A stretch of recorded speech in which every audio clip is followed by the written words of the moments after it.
Good day everyone. Welcome to lecture third of Microprocessor 8085, and in this particular lecture we will be discussing about the microprocessor operations. Microprocessor operations.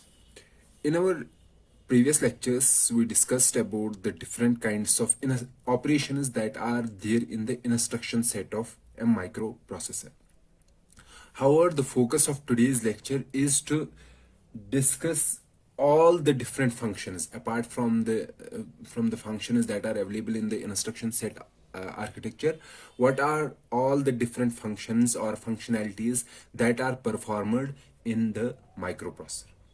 Okay, so for example, in case of a microprocessor, the microprocessor is performing some functions internally, and those functions are instructions, and those instructions belong to the instruction set architecture of a microprocessor. However, there are some operations that are invoked by some external devices, for example input output devices. So how microprocessor handles those operations, and what are those different kinds of operations that are involved in a microprocessor? So in this particular lecture we will discuss about those operations. So all the functions performed by a microprocessor, they have been divided into following three categories. The first category is the operations initiated by a microprocessor. So microprocessor initiated operations.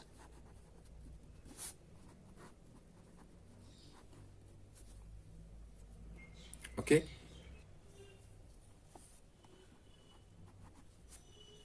So these are the operations that may be initiated by a microprocessor. So what are the different operations that are initiated by a microprocessor? For example, the microprocessor may invoke an operation such as writing to a memory, or reading from the memory, or writing to some output devices, or reading from some input device. So these are the different operations that are initiated by the microprocessor. Then there are internal operations. Internal operations of a microprocessor. So these are the operations which deal with the case of instruction set architecture. So whatever the instructions that are there in the ISA of a microprocessor, they are usually included in the internal operation. So what are the different functionalities that are performed by a microprocessor internally? Okay, for example, arithmetic and logical operations, branching operations. So these all those operations are the internal operations. So these are the operations which are internal to the microprocessor, operations which are internal to the microprocessor. Okay, so microprocessor does not need to interact with some external entity to carry out these particular functionalities. Okay, then after the internal operations, there are some operations which are initiated by external devices, for example input output devices, or some other device. In case of an, let's say, interrupt is some exception that comes from some external device. So then there are externally or peripheral. Peripheral means some entities that are attached to the microprocessor, externally initiated operations. So these are the different categories of operations that are there in the microprocessor. Okay, so the first type of operation is the operation that are initiated by the microprocessor to interact with some external device or external entity. Okay, there are some other operations which are internal to the microprocessor, and those operations involve the operations that are there in the instruction set architecture of a microprocessor. And third category of operations are the operations that are initiated by some external devices. Okay, so we will discuss all these operations briefly here. So let's first take the microprocessor initiated operations, the first category of operations.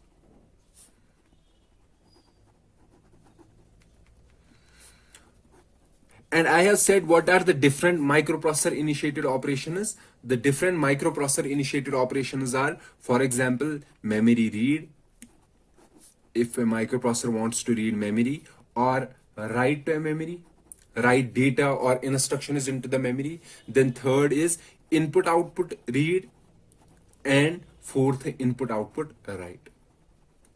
Input output read means that it has to accept data from some input device, and input output write means it has to write some data to an output device. So these are the four categories of operations that are initiated by a microprocessor. And we know our microprocessor, for example, let's say this is our microprocessor.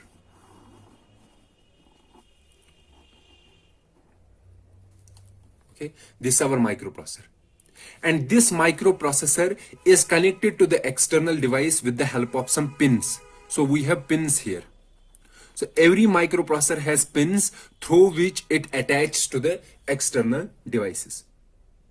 Okay, using those pins, microprocessor is enabling itself to attach with some external devices. So we have this microprocessor and it has some pins attached, and then we have some external devices. For example, we have a memory.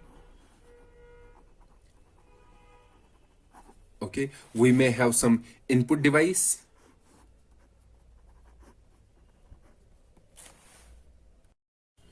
Input device and an output device.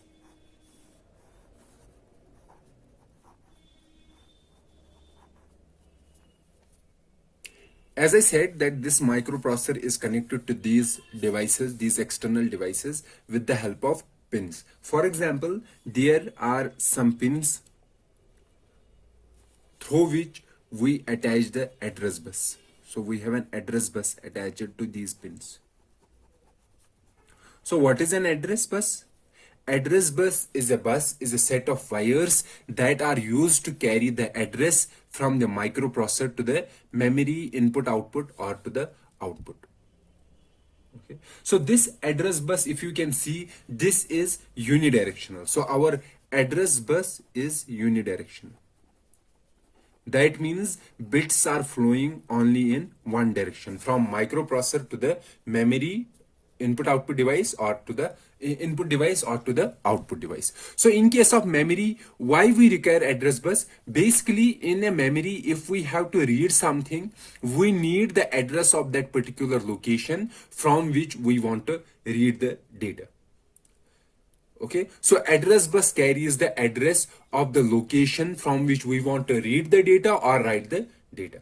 So one information that is carried by the address bus is the memory address. Memory address. Or it may carry the address of an input output device.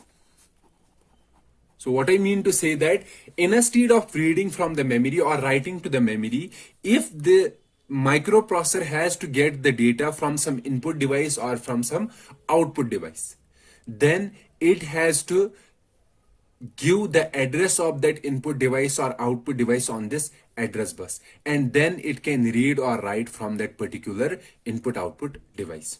So this address may be either a memory address or the address of an input output device, which we also call the port address. So port address is the address of an input output device that may be attached to a microprocessor, because there is a possibility that there may be, for example, tens of input output devices that are attached to the microprocessor. So from which particular input output device I have to get the data, I will provide that address on the address bus, and that address is called a port address. And since address is carried by an address bus, and this address will be either memory address or a port address. Okay, so how will we differentiate whether it is a memory address or it is a port address? So that differentiation is done by a control signal that is given by a microprocessor, and that control signal will be like this: input output memory. It is called this control signal, input output or memory. So memory here has a bar. Bar means that this is an active low signal. Active low signal means if it is 0, then this one will be active, because 0 complement is 1. That means this one is active. If it is 1, so that means this particular is active. So if this input output memory signal is 0, 0 means that this particular functionality we have to perform. This means memory.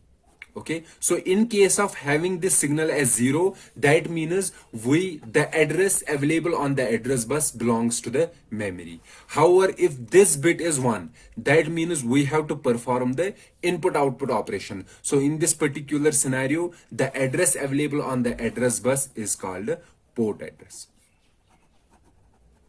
So using this control signal, we can differentiate whether the address on the address bus is the port address or the memory address. So this address bus goes as input to memory,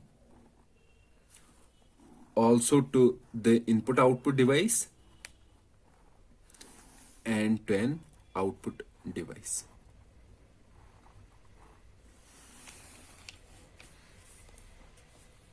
Okay, and this address bus in microprocessor, this address bus has the different set of wires that it is carrying, and some microprocessors has an 8-bit address bus, some has 16-bit address bus, okay, and some has 32-bit address bus or even 64-bit address bus.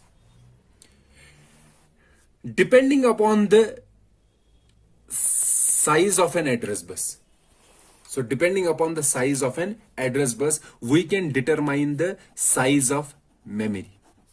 The maximum memory it will be able to, the maximum memory that it is able to handle or it is able to address. Okay. For example, if the address is of 8 bits, and we know using 8 bits how many different locations we can easily differentiate. 2 raised power 8. For example, if I have 2 bits, so using 2 bits, how many addresses I can generate? 0 0 0 1 1 0 1 1. So these 4 addresses I can generate using 2 bits. So if I have 2 bits, so I have here a decoder, and using the decoder I can generate 4 different numbers. So using 2 bits, one number is 0, another number is 1, this number is 2, and the third number is 3. So I can address 4 devices using 2 bits. So that will be 2 raised power 2 is equal to 4.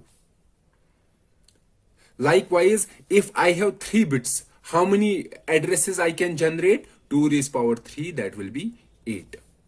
And if I have 8 bits, then how many addresses I can generate? 2 raised power 8, that will be 256 addresses.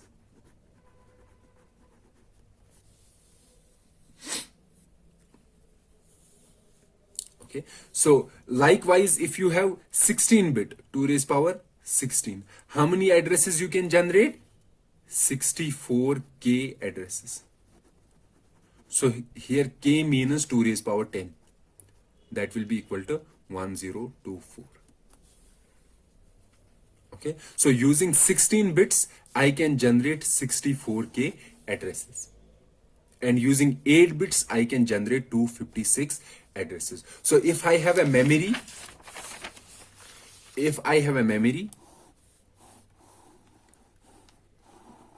this is my memory, and my processor is generating 8 bits. Okay, 8-bit address. Then using these 8 bits, how many locations I can address in the memory? I can address 256 locations. Okay, and if each location is of 1 byte, let's say each location is of 1 byte, then what will be the size of memory? So we have 256 locations and each location is 1 byte. So the size of memory will be 256 bytes. Okay, so for in this particular processor, microprocessor, where the processor is generating 8 bits address, then we will be able to handle a maximum of 256 bytes memory.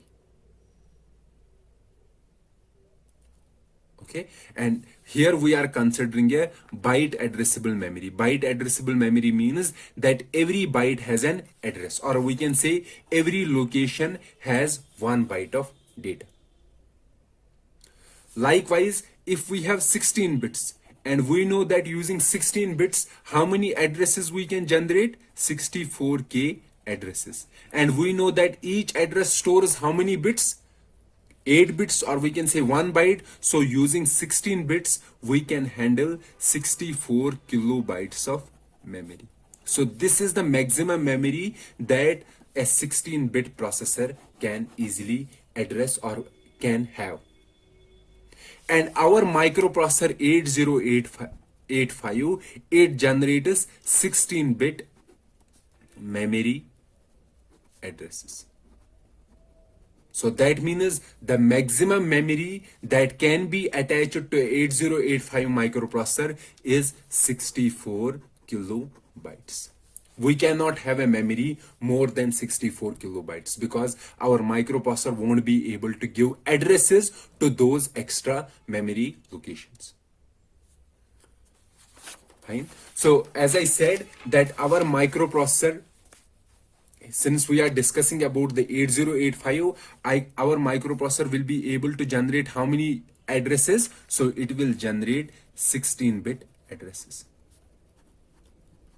So that means this address bus will be attached to how many pins here? We will be having 16 pins for the address line. So each wire will be connected to 1 pin. Okay, so we have 16 pins for the address, and this address bus is connected to those address pins. Okay, and also you have to keep this in mind that, let's say this, as I said, this address may be either a memory address or an input output address. Okay, however, if this, let's say if it is a memory address, then in that case, how many memory locations we can easily address? 64K.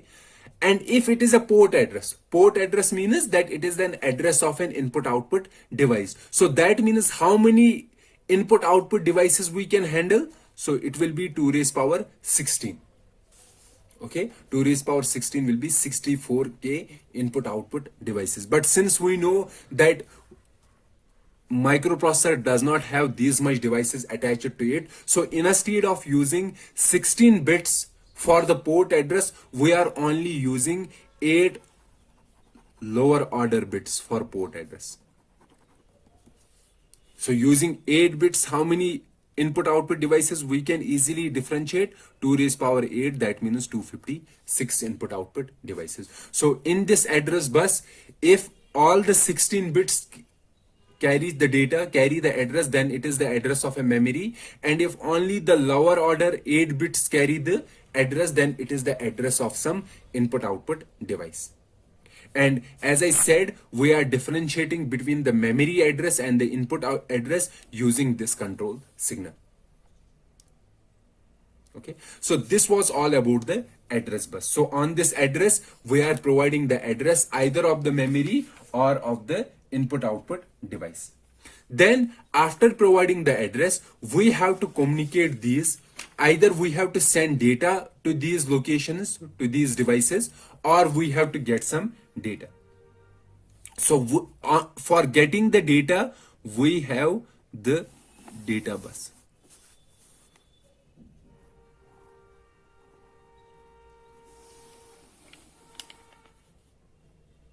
So this is our data bus. And this data bus carries the data. It is bidirectional with memory. That means we can either get some data from the memory or send some data to the memory. In case of input output device, in case of an input device, we will get some data from the input device. We won't send any data to the input device. And likewise, in case of let's say output device, we have to send data to the output device. Okay, so from memory we can read or write from the data bus. In case of an input device, we can write data to the data bus, and in case of output device, we have to read data from the data bus. And as I said, the data bus is connected to the microprocessor using the pins. There are some additional pins through which we connect to the data bus. And this data bus, how many data bits it can carry? It can carry, for example, 8 bits data, 16 bits data, 32-bit data, or 64-bit data, or some other higher bits, for example 128-bit. Okay, so the size of data depends upon the size of data bus depends upon the number of bits that are handled parallelly by a microprocessor. If it can handle 8 bits, then the data bus will be of 8 lines. If it can handle 16 bits parallelly, then the size of data bus will be 16. Our microprocessor 8085 can handle 8 bits at a time. So the size of data bus is 8 lines. Okay, so the size of data bus is 8 lines. And that is why microprocessor 8085 is also called an 8-bit microprocessor. 8-bit means the number of bits it can handle parallelly. If it was able to handle 16 bits parallelly, then we would have called it 16-bit microprocessor. And most of the current microprocessors or processors that we are using, they are mostly 32-bit or 64-bit microprocessors. So in those microprocessors, we can handle 32 bits or 64 bits in parallel. Or we can say the size of data bus is 32 bits. This was all about the data bus. Then the third bus that is available in the microprocessor is our control bus. Okay, and control bus is used to send control signals from the microprocessor to memory, to an input device, and to an output device. So what are the different control signals? For example, the control signal, as I said here, one of the control signal is input output or memory read. Another kind of control signal is whether I am doing a memory read or memory write. Okay, memory read or memory write. These are active low signals. Active low signals means when these signals are 0, that means I want to read the data. When this signal is 0, that means I want to write the data. So these are active. These signals means yes if they are 0 and means no if they are 1. Likewise, if I have to read data from the input device, then I will send a signal input output read. For example, if I have to write data on the output device, I have to do input output write. Okay, so control bus is used to carry control signals from the microprocessor to the memory, input output, and to the input output device. Okay, so this was about the microprocessor initiated operations. Okay, so the operations that are initiated by the microprocessor in that specific scenario, it has to communicate with the memory and with the input output device. And as I said, that communicating with the memory and input output devices, it uses following 3 buses: address bus, data bus, and control bus. In case of 8085 microprocessor, address bus is of 16 bits and it carries 16 bits when it has to address the memory. However, if it has to address an input output devices, then it uses only 8 lower significant bits, least significant bits. And for carrying data, it uses a data bus, and the size of data bus is 8 bits for 8085. And for carrying control signals, it uses a control bus. The second category of operations that are there in the microprocessor are the internal operations. The second category includes the microprocessor internal operations.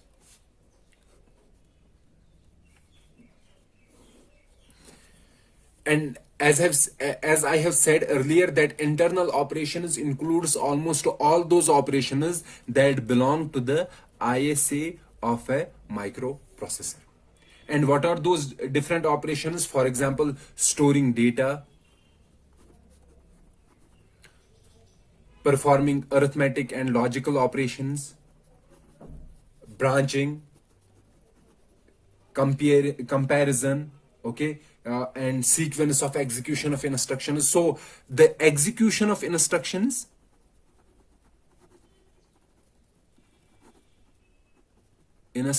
by a microprocessor, these set of operations belong to the internal operations category.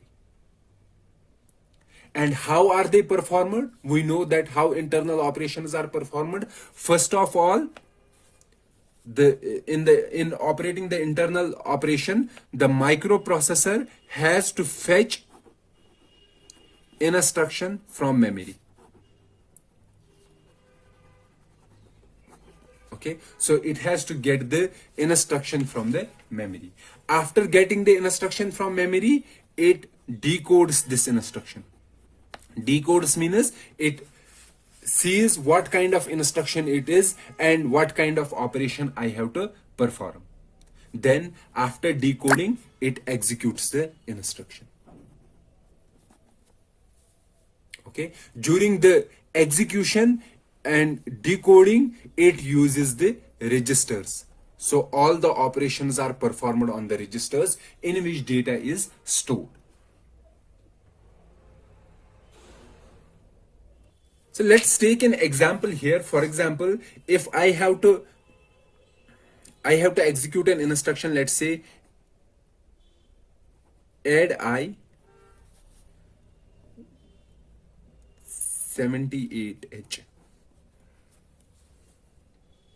Okay, and add I or add B.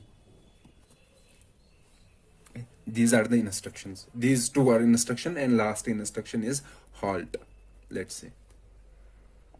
Okay, so in the memory, this instruction, as we know, this is a 2-byte instruction, this is a 1-byte instruction, and this is also 1-byte instruction. So if we find the machine representation of this instruction, so let's say it is the first byte is add I. The first byte is, for example, 60H, and the second byte is 78H.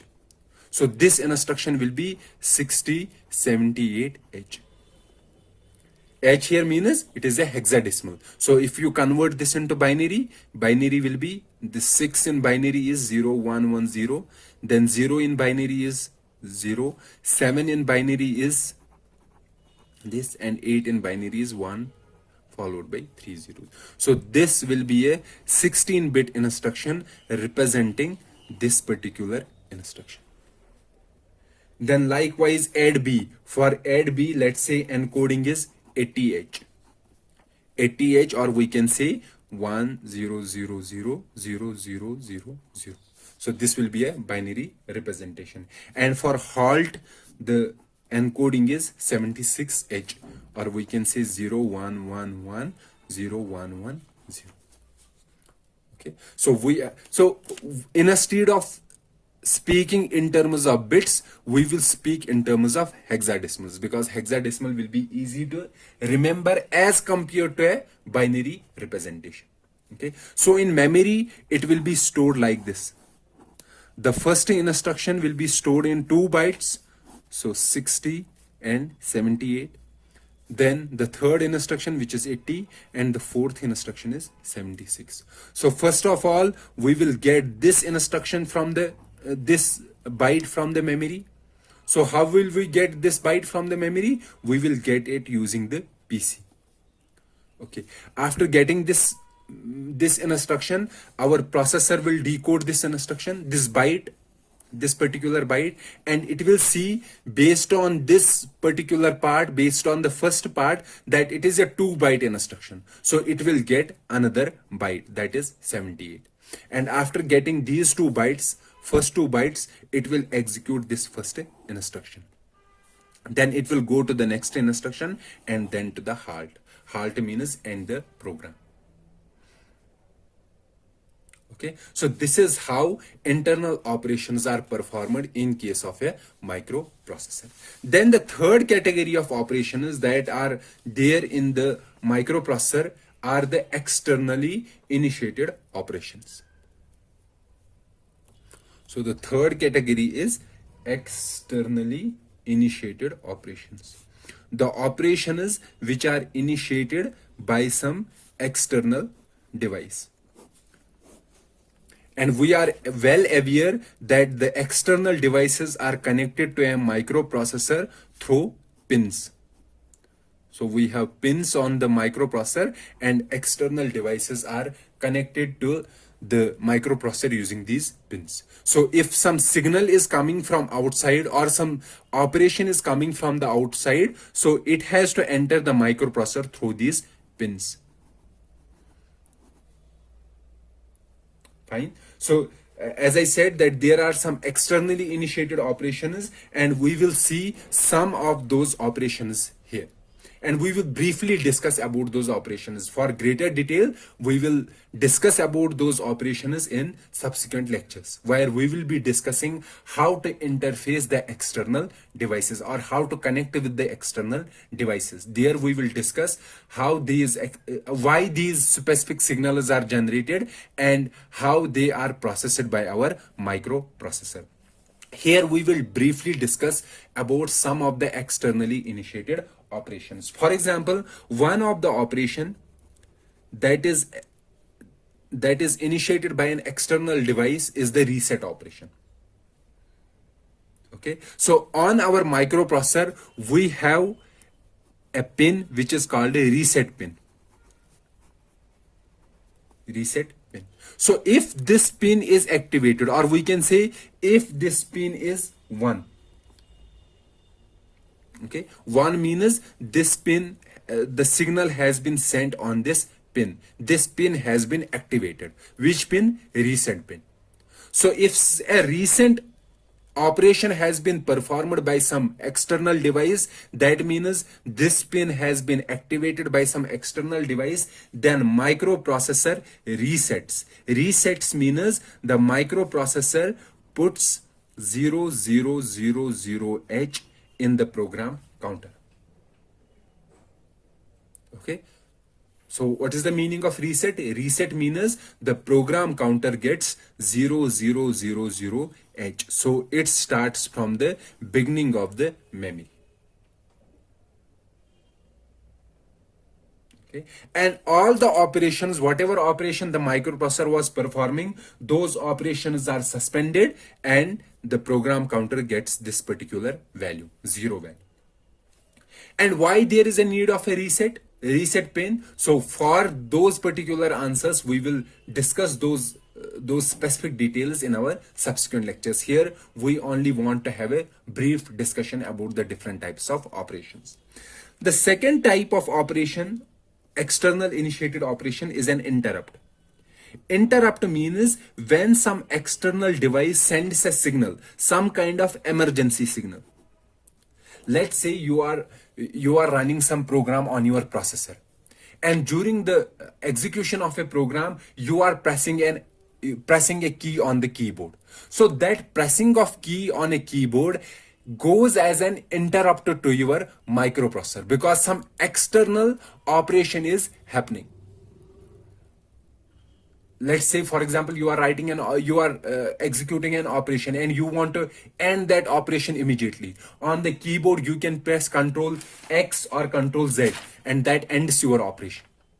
So these kind of externally initiated operations, in case of emergency, we want that our microprocessor should stop doing whatever it is doing and should handle my signal.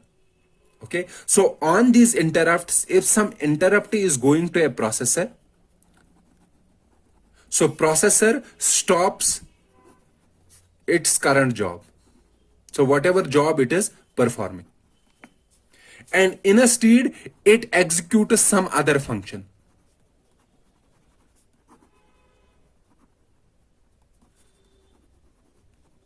Okay, and after executing this other function, it will come back to its current job. Okay, and what kind of other function it will execute? This other function or function, this is also called a subroutine. In case of microprocessor language, it is called a subroutine. So interrupts is an external initiated operation that says to the microprocessor that stop your job, in a state of running, in a state run some other subroutine, and after completing that subroutine you can come back to your current job. Let's say your microprocessor has a temperature controller. Okay, temperature controller is an external device. Now your processor is running, and this temperature controller sees that the temperature of the processor is going above its limits. So it will send an interrupt to your processor that you stop performing your function, instead run some other function, and that function should cool you down, cool your temperature. Then after cooling down your temperature, you can go back to your routine job. So these are the signals operations that are performed by an outside device or external device. And as I said, that for every interrupt, the processor has to execute some subroutine. Okay, and use after executing that subroutine, it will come back to its current job. Okay, then another kind of externally initiated operation is the ready operation.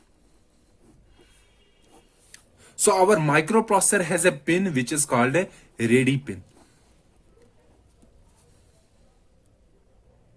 and this particular pin is active low. Active low means if the signal is 0 at this pin, that means if the signal is 0, that means this pin has been activated.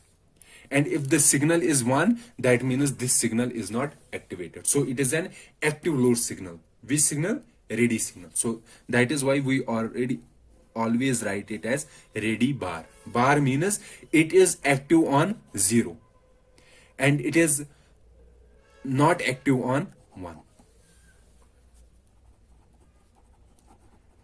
So if ready pin is active on our microprocessor, it means that microprocessor has to slow down. What does it mean? Slow down means basically it has to wait. It enters into a wait state.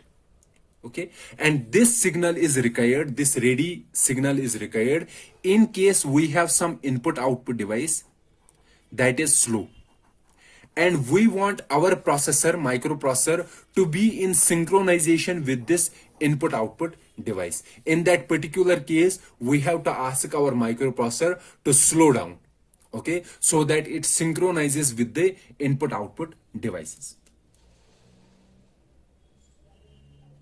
Okay, so the use of ready signal is to synchronize with the slower devices that may be attached to a microprocessor. So what is the use? For example, our microprocessor is sending data to output device, and it is sending it quickly, very fast. Now, since our output device may be very slow, and it won't be able for this device to handle this fast data which is coming very quickly with high speed, then this output device will reset or will send a ready signal, okay, to the microprocessor, which says to the microprocessor that I should slow down my operation so that I can synchronize with this particular output device. Okay, the another kind of externally initiated operation is the hold operation. Okay, so on our microprocessor we have a pin called hold pin, and this pin, what is the functionality of this pin? So in our microprocessor we know that we have an address bus and we have a data bus, and these buses are controlled by a microprocessor. Okay, so whenever hold pin is active, or whenever some external device is sending a hold signal to our microprocessor. What this microprocessor does is that it gives this address line and data line. Okay, so on this signal it gives address bus and data bus, the control of these two buses to that particular device. So that particular device is in control of these two buses, and that particular device can use these two buses without the control of a microprocessor. So that particular device will take control of these two buses. Okay, so where it is required, for example, I have some memory or flash memory, let's say a memory card or pen drive or some hard disk, external hard disk that is attached to my microprocessor, and I want to transfer data from this flash memory to my internal memory, which is my RAM. Okay, transfer data from this memory to my input data, to my internal memory. Okay, RAM or RAM read write memory. Transfer either to that memory or transfer from that memory to my memory. So in that specific scenario, this external device, you can see that there is no need of a microprocessor involvement. So it is a direct communication between the internal memory and an external memory. So in that specific scenario, this external device request to the microprocessor that give me the address lines and data lines so that I can use them extensively to communicate with the memory. So this communication becomes fast because there is no third party component which is handling this communication. It is a direct communication from the internal memory and the external memory. And we know that for communication, it requires address bus and data bus. So microprocessor will give the complete control of address bus and data bus to this external device. And it can easily use address and data bus to communicate with the internal memory. And for getting the hold of address bus and data bus, it has to activate the hold pin. It has to send the hold signal. So which has to send the hold signal? External device. So this type of operation is called direct memory access, DMA. So what is happening in the direct memory address in direct memory access, DMA, that external device sends a hold signal to a microprocessor, and microprocessor gives the hold of address bus and data bus to that external device, and it can then directly communicate with the internal memory. Okay, so this was all about the externally initiated operations, and with this we also completed the different categories of operations that are performed by a microprocessor, and we have divided those operations into three specific categories: microprocessor initiated operations, internal operations, and externally initiated operations. So this ends our lecture.